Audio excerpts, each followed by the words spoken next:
Hey, everybody, welcome into the Letterman Lounge at Roosters on Olentangy River Road, Columbus, Ohio, the greatest city in the world. 5 practices already in the bank for Ohio State as training camp gets rolling. The full pads go on tomorrow, so real football with Jay-Z we've been talking about. We actually get to talk about football instead of talking about football. That's Cardale Jones, a couple quarterbacks over there. They can talk about what happened in that softball game a month ago. Haven't had a chance to catch up on the trash talk. That's true. Jay-Z, Nicole Cox, Jeremy Birmingham. I am Austin Ward. So got a week into it, and the full pads come on tomorrow. I know that's what quarterbacks are most looking forward to when you get into the hitting. I always love putting the pads on, you know. I mean, you guys still didn't get it. Hold on. Yeah, hold on. Well, back in my day, we got hit. I was live until were you live? You were the tackling dummy, year. correct? Oh. You were the designated tackling dummy for the quarterbacks. Pretty much, man, pretty much. I was live with only 4 offensive linemen. What? Playing 11 on 10, and I was live. So, yeah. Tell the people at home your story. Who were the 4 offensive linemen? I can't remember. It was probably not all the concussions. What was it? It was 2012 when we were on probation and had a lot of scholarships, things like that. So, 1 or 2 guys get hurt in a certain position, you're like, oh my God. We actually that year we didn't have a lot of guys to practice just because of the fear of a tweak or something like that, because you was limited on scholarship, limited guys to play. And we had 2 offensive linemen go down that week. And it was a Tuesday practice, which is the toughest practice of the week. And Bloody Tuesday. That's what they started calling it. Yeah, we had one guy get banged up. He got in a mop-up dude. He got banged up. I think he like tweaked his ankle or something like that. But he was, week to week type thing. And then we had another guy we would practice on Sundays where the younger guys used to go at it. And that year also, every Sunday practice, it was like, how Sunday practice are. Saturday after the game, it's kind of like a walkthrough, touch up on some things like that. Mm-hmm. So to come out with your helmets. No, Coach Mike used to go, hey, young guys, bring your shoulder pads.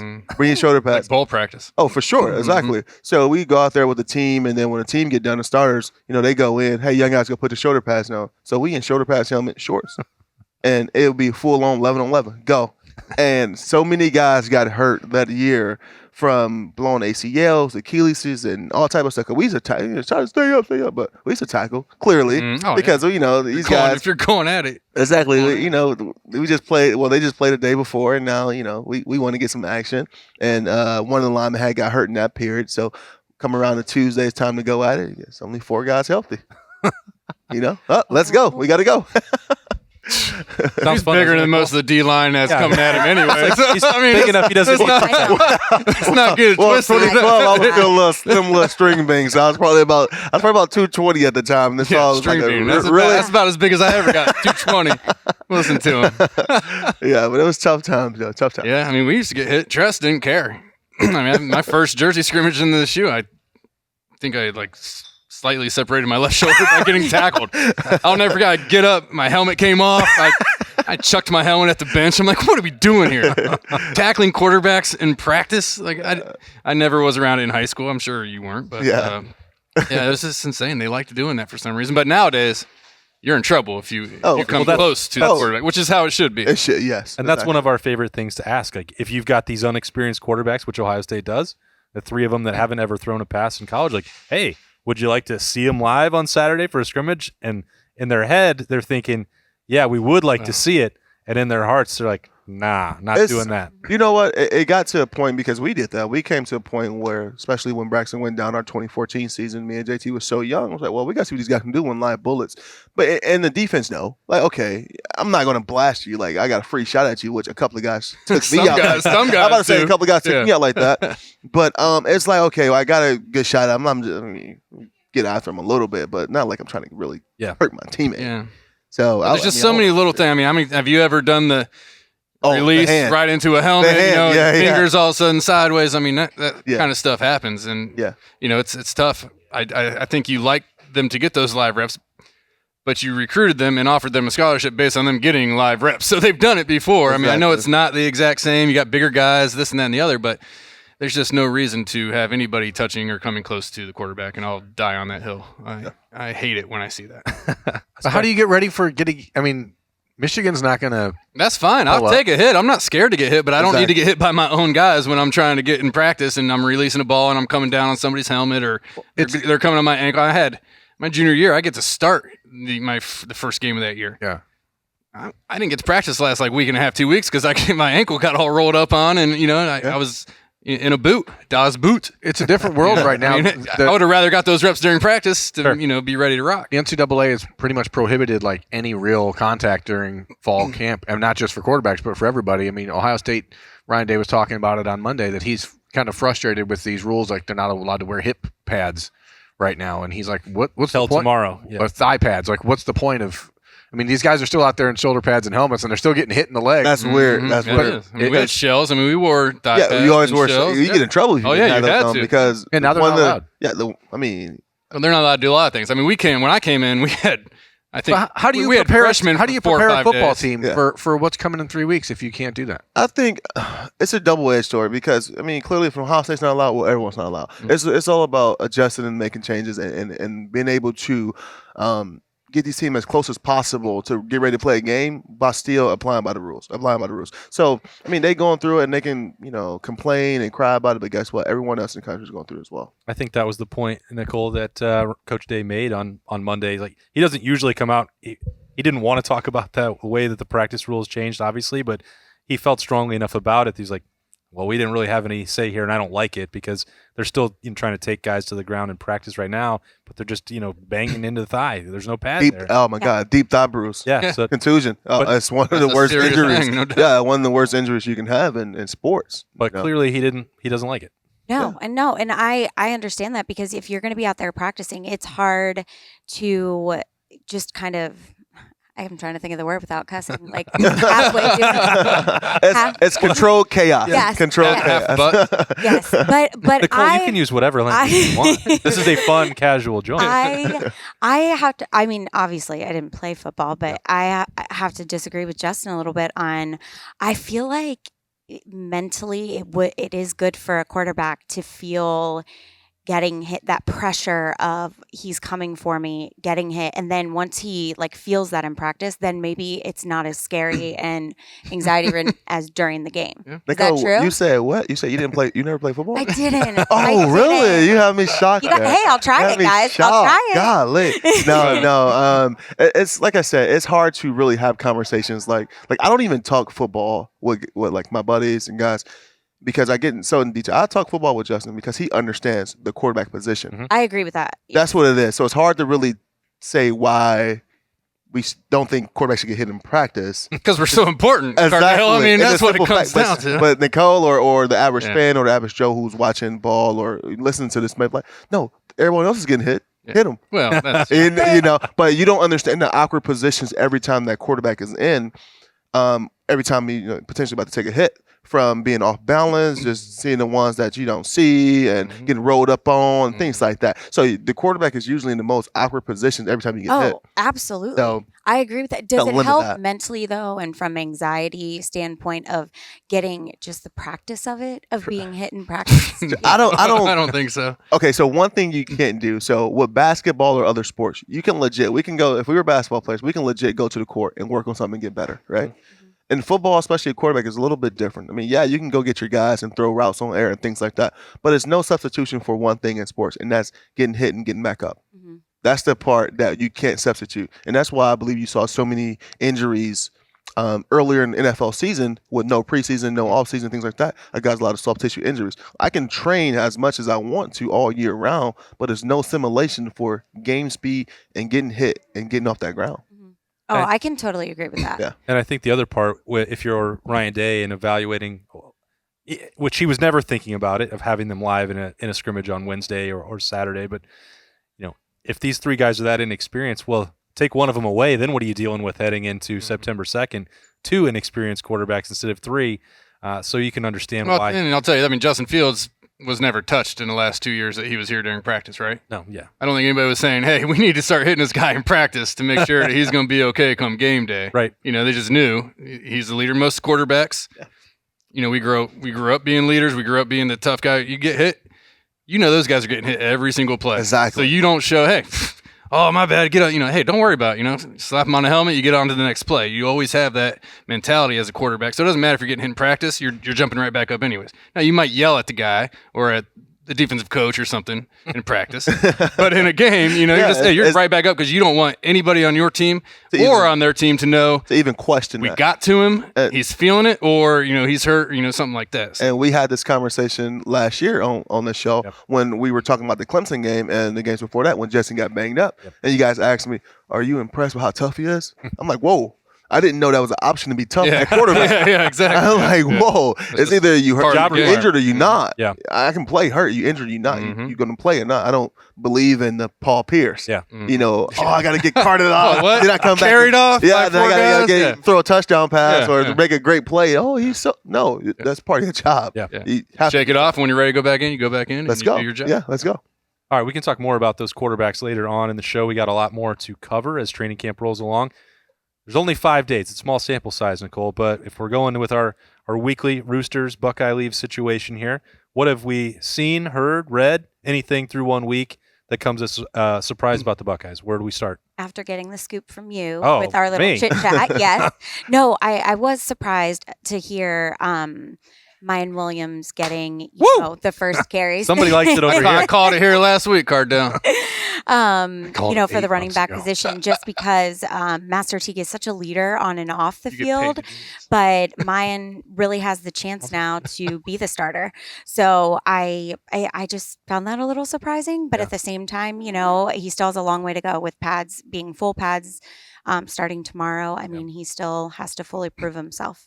Yeah, and Ohio State knows what Master Teague. We've talked about him 100% for the last 2 years. I mean, we know what the ceiling is there, and I think Ohio State, that's why, whether that was Miyan Williams or Marcus Crowley or Travion Henderson, they're ready to see what else might be out there for them. Yeah, it's going to be a fun rotation. I think you have such a great room of guys who can tote the rock, and so they're going to have to figure that out. But, like you said, we knew what Master could do and what he's seen. He was a big part of that early on in the season last year before Trey started taking over. But Miyan, he's just a little bowling ball, man. He's fun to watch. And then these young guys, coming back from injury, and then the young guy, Trey, coming in. I don't know how you have enough balls to go around, especially when you have the wideouts and the tight ends and everything else. It's going to be just a fun offense to watch. Yeah, it's potentially a good problem to have. I mean, you're going to have a great rotation of backs, and definitely with Teague being a leader and a veteran guy in that room, and maybe that some of those carries, goes off his shoulders a little bit because you got guys just as capable, more capable. But we'll see. I'm excited because we've been talking about the receivers and the guys that came back this year. Clearly, we know the two big names, and then the younger guys behind them. And we talk about the quarterback battle, but let's not forget about these running backs. Yeah, football anymore is so much more about. Not more about, but equally about managing workload as it is managing egos. And you got to have the right guys that understand. Master Teague needs to probably realize his role is changing, and it's probably not what he expected it was going to be going into his senior year. But it doesn't matter. Like now it's about the objective is to win ball games, and how do you win a championship? Yep. And I think that you have guys like Master Teague who are perfect for that role. We saw what Miyan Williams did in limited action against Clemson, and the ability to sort of make a difference in a game that. Traditionally, or in the last couple of years, when Master Teague's been in those big games, he hasn't been able to kind of push that envelope, and Miyan Williams did in limited time. And Tony Alford, you said it's a good problem to have, but it's still a problem to have. I mean, you still have to find ways to balance it and manage it. It's better than a bad problem, of course, but it's a problem nonetheless. Yeah. Coach Alford made a good point, and I always see him. We had a pretty good relationship. He's I think he's the only coach other than Corey Dennison. Dennis is the guys that was on staff when I was there.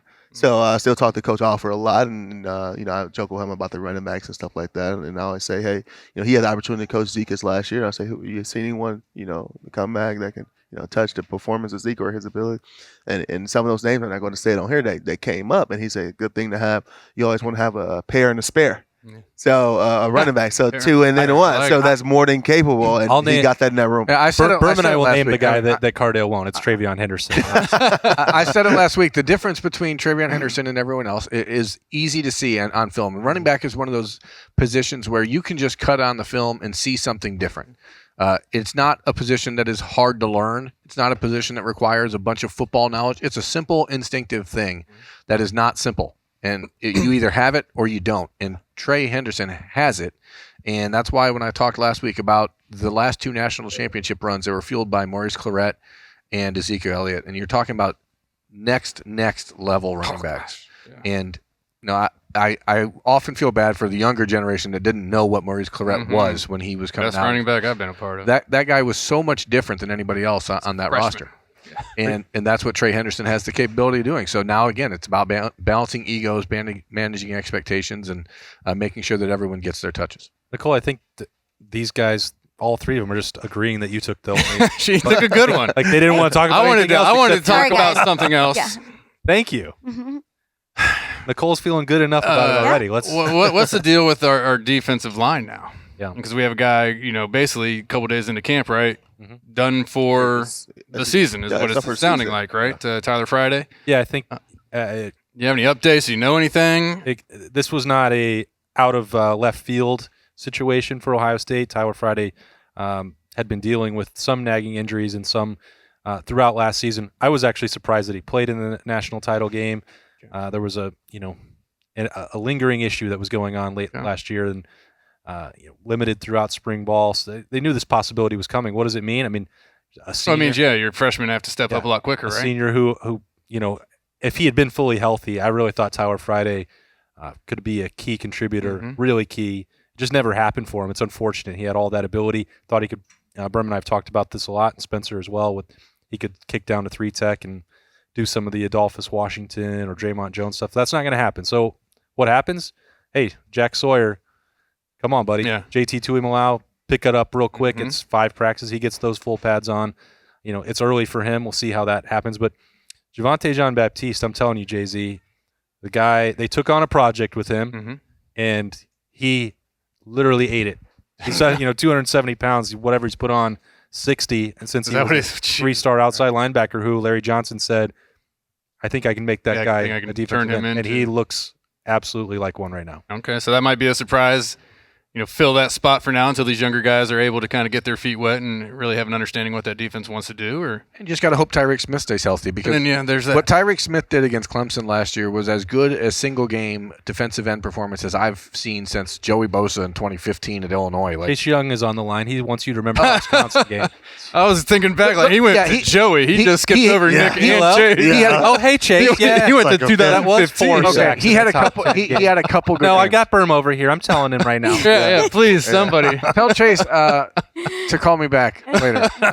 No, I mean, back at that game against Illinois in 2015, Joey was like triple teamed and still getting sacks, and I was like, he's just embarrassing everyone. And what Tyreek Smith did against Clemson last year was dominant game.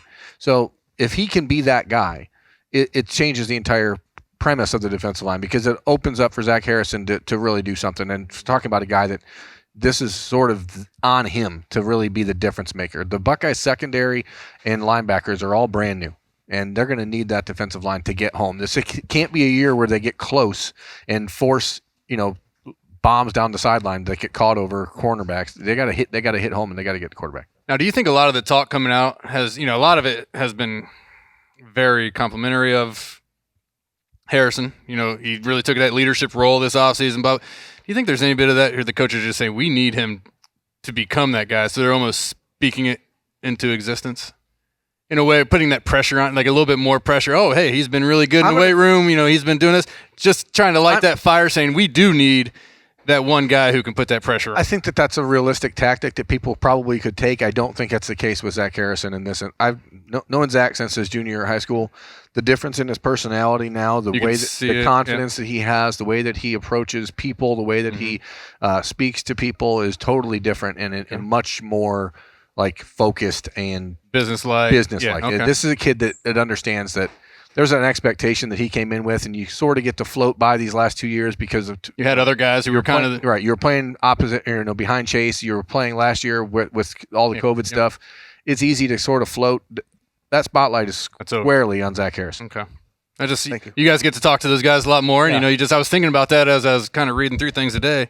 Just how everything is just, man, he's had this year. He's going to be this leader. It's great to hear. I think it would go against a little bit the way Ryan Day or Larry Johnson coach to say it and not mean it. Yeah. I know that there's a lot of that happens with, motivational tactics or coach speak, and you don't. I don't mean to say he hasn't come out a little bit. I certainly understand what you're going for, but they would have no incentive to pump him up needlessly, in my mind. But we'll see. He still has to go prove it on September 2nd. Anything, Cardale, that's jumped out at you early in camp? I'm sure you're watching those guys behind center, but we'll talk about that later. Not really, because I'm not. I call it the excuse my French. I call it the t-shirt and panties period. Everyone look good. Yeah, everyone look good, and they just run around and do it. But when the pads come out and you got some live action, I'm really waiting on the first scrimmage. Not even today with the first. Pad, you're gonna get some good thuds, but I want to see guys in live action when the bullets are flying. Berm? I mean, that's it. I mean, it's obviously the most talented roster in the Big Ten, but talent doesn't really matter until you actually get out there. Talent doesn't until matter. You get out there. Until you get out there, recruiting guru over the here. Plan doesn't matter. Until you get out I there. want that printed on a graphic right now. Talent does. Until you get out 5 there. stars help. Until you get out there and execute the plan, it doesn't matter. You have to go out and put it all together. And this is a new team. I mean, there's obviously they're loaded at running back position, very veteran and experienced on the offensive line and wide receiver, tight end. But it all comes down to the quarterback. Somebody has to step up and take the team over and make sure the team knows that's my team. And until that happens, until it's like entrenched, I think that there's going to be questions. And no matter, even when it does happen, that first game on the road at Minnesota, that is not a traditional season opener. That's that's a challenge, man. This is going to be one quarterback who's coming in throwing his first career pass. Period. And that versus 10 returning starters. Right. I mean, those first 2 games are going to go a long way towards telling what this season is, but this week is actually the one that has to happen for one of these quarterbacks. Somebody has to take that job. Yeah. Nicole, can you work on getting us some new signs to put in front of Berm at Letterman Live that say talent doesn't matter? Yes, absolutely. We should just hang one up in here. I guess why do they even put 4 and 5 stars on these guys? I don't. You guys, but in Can the we grand talk scheme about of- I agree. Iowa? Nicole agrees. Don't go down that. Yep. Don't go down Can we that talk road. about Purdue in 2018, Iowa in 2017? Talent doesn't matter if you don't execute the one plan. kid they had on that team that was talented ran all over us at Purdue. More, right? He was the one kid with talent. He went all over us. They Well, if you sit in Bobby's seat, They you're supposed to executed the argue plan. with Berm. They executed the plan. I get it. But She's a leader of people. She understands what I'm saying. Berm, let her talk. there is. Talent doesn't matter. I don't want to say I see both sides because the talent, it depends on what position you're in, but I do agree that talent doesn't matter. It's a team sport. So if you are just focused on yourself and your own talent, then we aren't going to do well. You have to be able to work together. And just like Coach Day said today in the press conference, each guy shines in their own area, and then they just have to come together as a team to make it all work. Look how mad he is. Yeah. I'm agreeing with that. I'm agreeing with Nicole in a way of like each guy's got their own role and bringing it all together. That's why, honestly, guys, the first 3 weeks, the first really 2 weeks, Minnesota and Oregon, I'm more worried about Minnesota just because of the amount of starters they got returning and how old this team is. This team is going to be this year. Minnesota is, it's a little off topic. I think they're going to shock the Big Ten. Well, they did a couple years ago, right? And then last year they kind of Minnesota. Yeah, I think they're going to be the Gonzaga of your traditional Gonzaga that got 4th and 5th year seniors. Right? Exactly, they got 4th and 5th year seniors. That's not going to beat themselves. You got to really they got to count on PJ Fleck to beat them. Yeah, that too. But you got to you're gonna really have to go out there and not just with your talent, but execute the plan to beat this team. Right. These are teams that they're getting ready for that know what Ohio State is, and they're not going to be in a position where, like Cardale said, they're not going to beat themselves. So the Buckeyes need to be ready to go, and you're not just going to roll out the football on September 2nd at Minnesota at night and out talent them to death. They're going to be ready, and so the Buckeyes have obviously more talent than everybody in the Big Ten.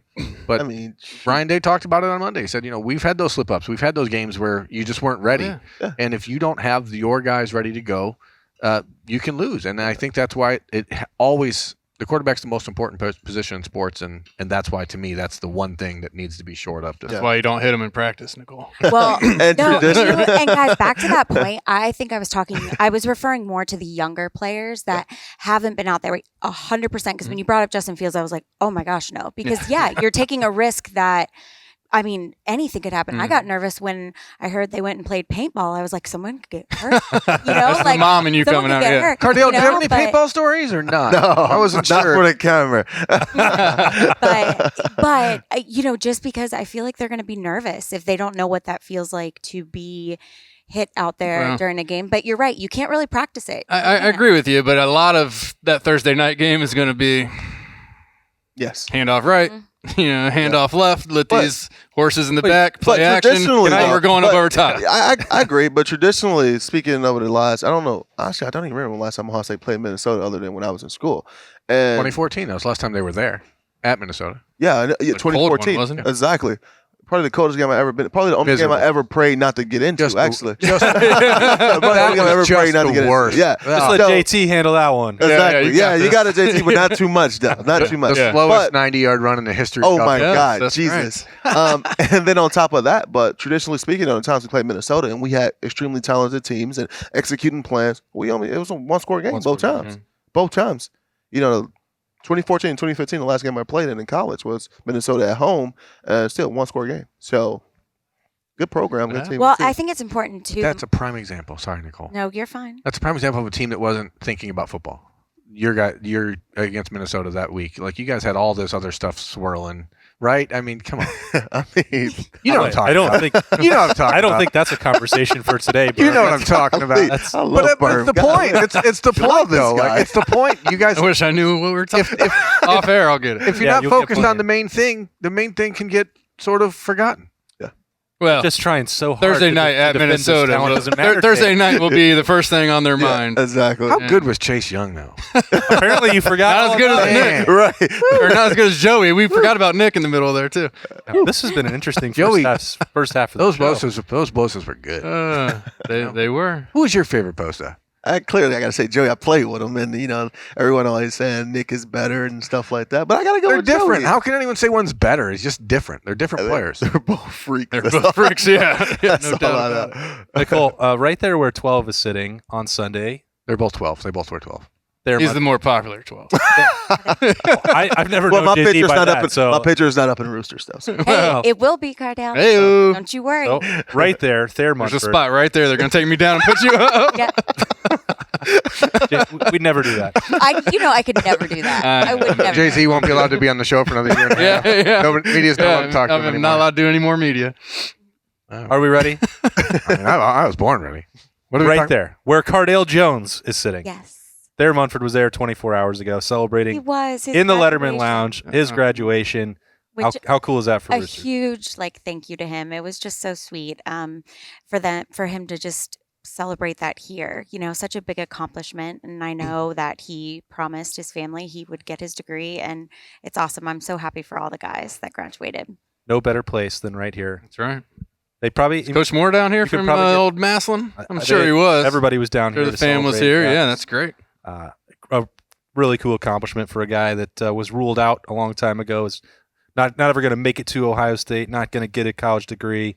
To come back for one more year to do it, and I know that was a really cool. What a journey from Cincinnati up to Northeast Ohio down to here to graduating. That's great. Yeah, a lot more to come, and we'll hopefully have Thayer in here a little bit during the season.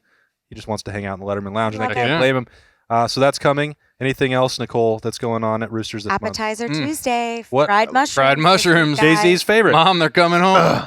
Yep. Oh, my God. Mushrooms. I know, right? It's not Cardale's favorite. Either like them or you don't. Yep. But those will be available tomorrow, Tuesday, Appetizer Tuesday, $2 for a basket. We got several, as long as Jay-Z leaves some for everybody else, but he doesn't take home for the folks. We're going to let Nicole get out of here. We're going to take a quick break, and we're going to be right back here on Letterman Live. It's brought to you by Roosters. It's a fun, casual joint. Roosters is one of the unique companies that we deal with. They're involved in everything we do, from our personal foundation to also the Cancer Research Fund. And that's from the Buckeye Cruise from Cancer to all the events leading up to the Buckeye Cruise. They donate back to different organizations that are near and dear to their heart. And we're so fortunate to have been with Roosters now for a long, long time. All the folks at Roosters are just genuinely kind folks, and they want to make a difference. Thank you, Roosters Foundation. Thank you, Roosters Foundation. Thank you, Roosters Foundation. All right, welcome back into the Letterman Lounge. We are rolling along. We've got these two quarterbacks over here. 1 week into it, Ryan Day says he wants to name a starter. Could do it by the end of the week. Got a couple, I think, key days in mind. A scrimmage maybe Wednesday, another on Saturday. And he's also obviously got spring. So at this point, you're working with about 20 days. Spring, summer. Think we know where this is heading. How important would it be, Cardale, for you, having been through some of these quarterback battles, to get this resolved neatly and in a hurry? I think in a hurry is the key thing, but you don't want to rush it. You have two great scrimmages and you reevaluate Sunday, and then Monday you go with a guy, because now instead of keep splitting up reps, dividing reps, and trying to get 3 guys, first team reps, try to be equal guys. Now we got to focus on this one guy and get him as much reps as possible, get him as close as the game ready is going to be for September 2nd. I bet it's got to be like refreshing for you to hear that, based on going all the way up to kickoff against Virginia Tech. Yeah, I think it'd be more. I want to say refreshing, but yeah.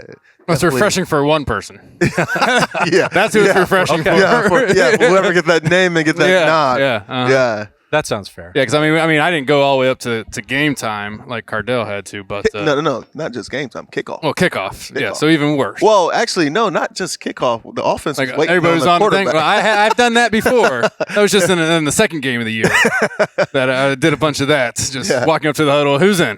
Okay, great. I do it. Right. But I'll never forget my sophomore year. We, it was the battle between Troy and I. Yeah, and it just sucked, because you know it's going to happen, but you wish they would have come out and got it done early, and just so that way somebody was able to practice. I remember they used to let us leave Friday afternoon, go home to your high school football team game, the week before we started. I left camp, no idea.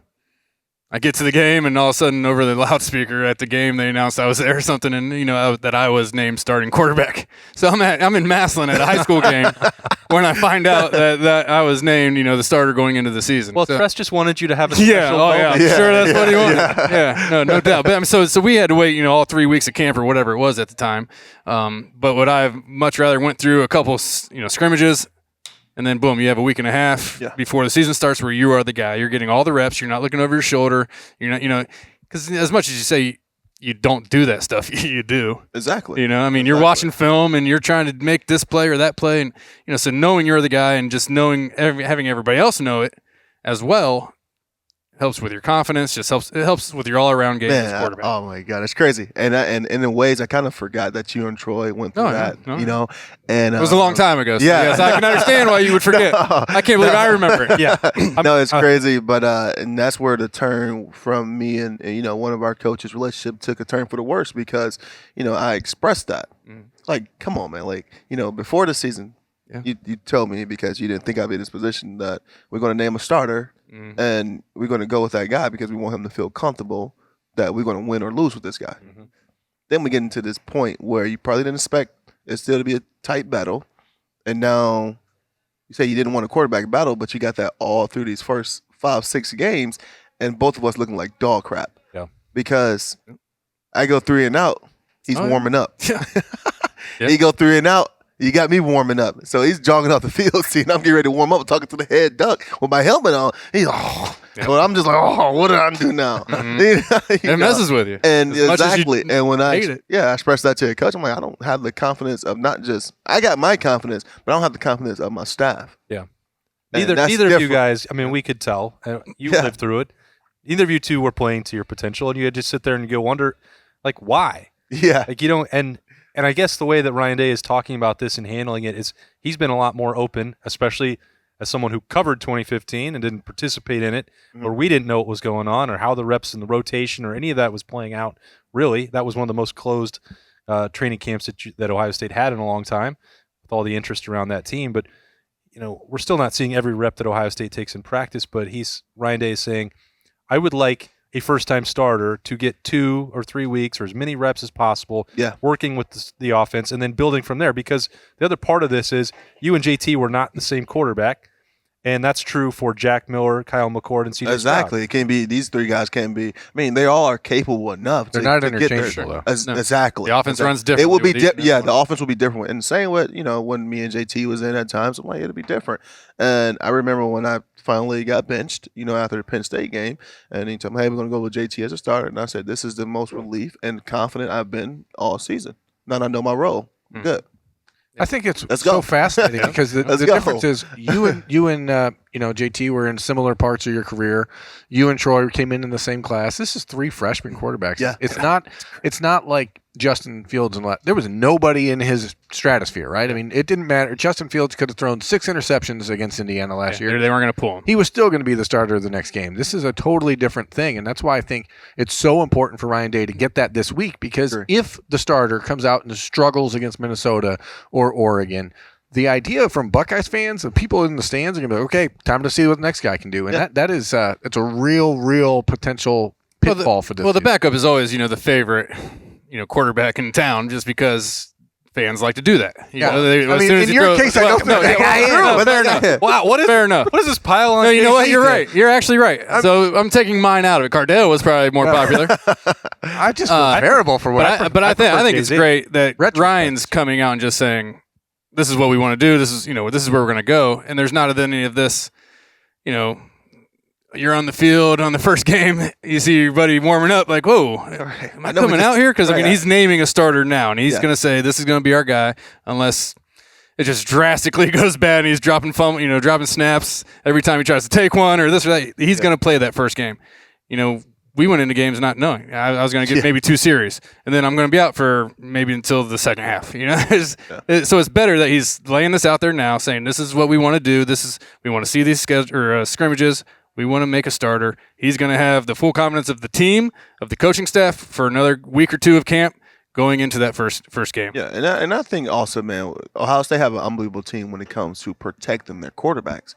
They got 4 running backs that are more than capable enough to handle, the load. You don't have a whole offensive line who's all freshmen or receivers. You have a ton of vets. Exactly. You got guys that are around that's going to protect you, and I think that's why, thinking of the situation when I walked in, I mean, I had guys that were proven guys, All-Americans all around me. I'm just like, just don't mess it up. Don't look it up. Don't screw it up too bad. Is there a quarterback version of the yips?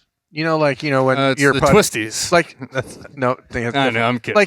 Is there a moment for quarterbacks when you can't handle a snap and all of a sudden you forget and every time you get the ball you drop it, or is there something I had a thing. The center can be tough. Because every center is a little bit different. Yes, but I had a thing I fumble the snap every game.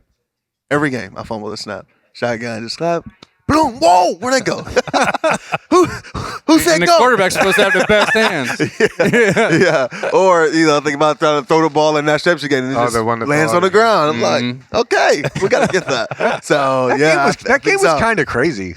I mean, look 4 turnovers and win by 20. Yes, and they were and they were all totally bizarre turnovers. Oh too. My god, like the fall out of the hands.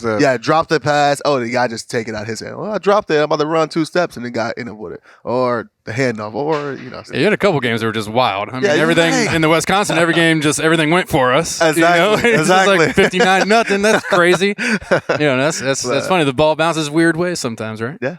Jay-Z, when you talk about the popularity of the backup quarterback, I think that will be the most interesting part about this for, I don't know, anybody who covers the team, fans of the team, because there's not just one of them now, because people are going to be going crazy about the arrival of Quinn Ewers in the next week or so. I don't know the exact date, Berm. I don't know if you've got a different date. I'm thinking next Monday is probably when he's with the team. Now, whether or not he's going to be practicing, I doubt. Maybe not till next Wednesday. So, because what we talked about last week is still true, that he has to finish that English course. He has to be accepted in Ohio State. Then he's got to get all that paperwork signed, and then he's going to have to go through the acclimation period where he's going to be behind with those days without pads, the limits to what he can do. So this is not a month of Quinn Ewers to really actually be in training camp, but he's still going to be here, and people know who he is as the number 1 recruit in the country and going through name, image, and likeness and all this other stuff.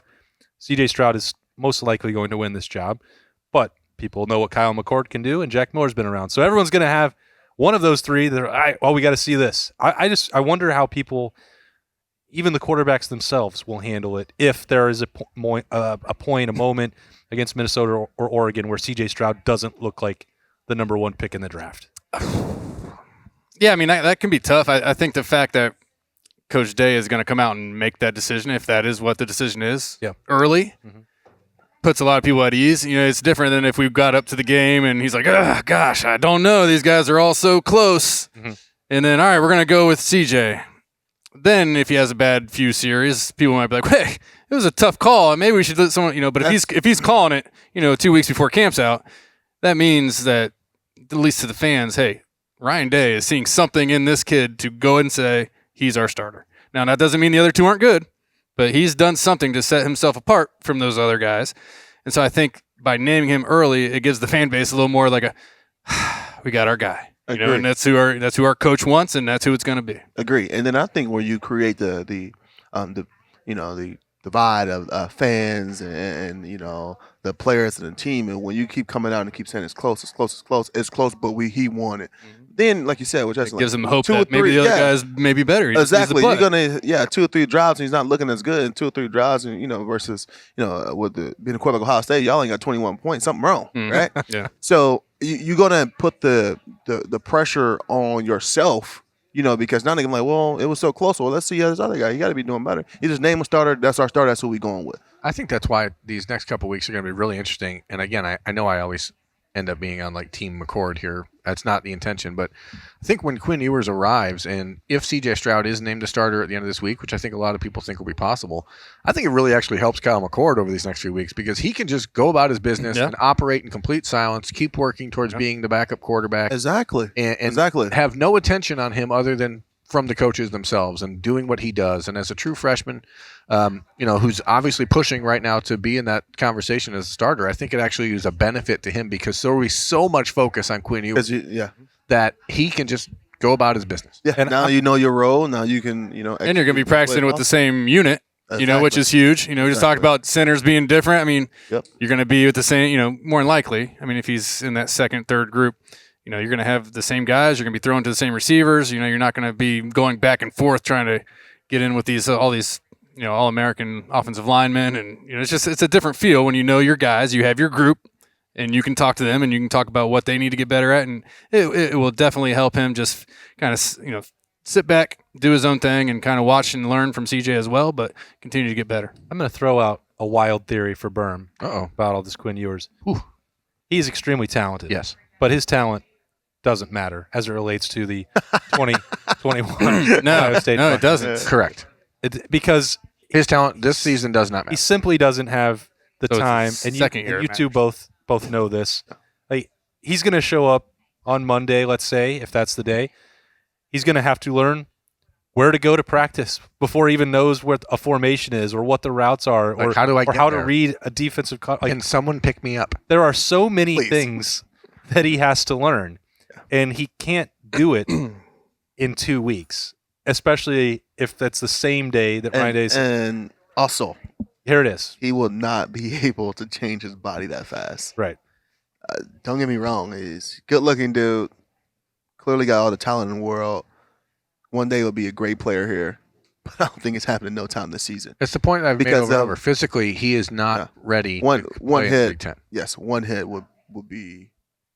Look at Kyle McCord. And I'm going to put these, since now they're in the same recruiting class, I'm going to just stack them side by side. If you look physically at Kyle McCord with a 9-month advantage from having Mick Marotti working with him for 9 months, it is a huge advantage. And even JT Tuimoloau, the number 1 ranked player in the country, or in a lot of people's minds, the freak 5-star defensive end. Go on Instagram, on Jack Sawyer's Instagram, if you're out there and you have social medias, and look at the photo of Jack Sawyer standing with JT Tuimoloau from over the weekend, and you see the difference between 2 5-star defensive ends, one of them who's had 9 months with Mick Marotti and one who hasn't, and it is night and day. Yeah, the training that Quinn is going to get this season, it's not the training you're going to get in the off season. It's not going to be that. It's tough. I think that's the other part, and you can speak to this, Cardale. That I used to hear Urban Meyer talk about this and Tom Herman, that once you got through August, where these first couple weeks are competition, base installation, some individual work, but once you're done with training camp, every single week becomes about, okay, this is Minnesota week. It's not personal skills development time. Exactly. This is Oregon time. Exactly. So that he's not going to get any of the stuff that you get in a spring or even the first couple weeks of camp. Exactly. And the personal skills and the things that he's going to need to develop is going to take more than just that 10 or 15 or 20 minutes you may have after practice before you need to grab a shower, before you need to hurry up and get to your tutor or your study table or class. Yeah. That's not going to be as significant than a 9-month program, all-season program that he's going to endure. Come after they win a national title this year. Boom! He's throwing it down. Going straight to the bold prediction. He did, yeah. Bold prediction. Quinn's ability as a natural passer is, like I was talking about with Travion Henderson, it is a different thing as opposed to the other guys in that building. And I'm just, I don't want anyone to think I'm just blowing smoke here. His ability is different. And what we've heard about Quinn from people who know him is that his ability to take lessons and apply them is better than most quarterbacks. And that's what makes quarterbacks great, obviously, is the ability to go from the whiteboard to the football field and make sure that you're applying what you're learning. But you still don't have enough time based on what you guys are just talking about. There's still not enough time now that you're actually focused on installation, about game plans, about stuff like that. This isn't just about how do you get better as a quarterback. This is about how do you lead a football team. Sounds complicated. I mean, I'm glad that he's already got a playbook. He probably already knows half the plays. Yeah, right? yeah. I mean, that's probably the easy part. Yeah, for what he's about to come into. Right, I think that would be their goal, is to get him acclimated to the playbook and things like that. But physically, I mean. Yeah, he would typically be coming in a year older, right? So I mean, his body's he's going to be a little bit more mature. He's going to be a little bit bigger, maybe. Coming in after his senior season. I came in that summer after my senior year. You did the same, right? Yep. So I mean, that's a whole another year that he would have to grow and mature as an 18-year-old kid. Yeah. Or whatever. I guarantee you, if we talked about quarterbacks getting hit and stuff like that, if he's able to, whatever you need to say. if he's able to play in scrimmages like that, he would not be allowed to get hit. Yeah. I mean, because like I said, it would. He's not ready for it. It hurt. He's supposed to be getting ready for a high school game. Yeah, no doubt about it. Yeah, no. Did you get a chance to meet Quinn when he was here at all in June? Were you around?